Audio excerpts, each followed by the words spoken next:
May kaibigan natong tinahan, no? Parang every night aking damit pare-parehas lang. So anyway guys, kasi pagka galing trabaho, yung inner shirts ko, ito na yun yung pinapantulog ko. Hindi na ako nagpapalit ng damit. Hindi naman ako pinagpapawisan. Kaya okay lang. Anyway, so tonight, ang akin nga Bible verse is from Proverbs chapter 6 verse 20 or verses 20 to 22. My son, keep your father's command and do not forsake your mother's teaching.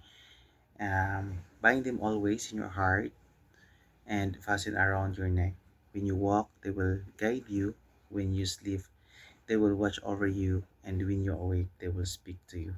So many ka-powerful ang word ni Lord Jesus Christ na kahit tulog ka, no, nagiging tagapagbantay mo. Kapag kagising ka, nagiging gabay mo. At kapag tayo may kumikilos o kapag ka nagsasalita, no, magiging kasama natin.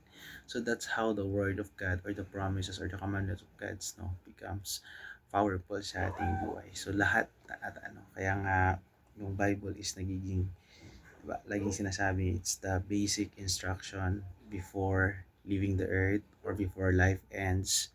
So kaya talagang kapag binabasa natin, nagkakaroon tayo ng ideas and nagkakaroon tayo ng panibagong, no, lakas sa bawat araw dahil po yan sa presensya ng ating Panginoon.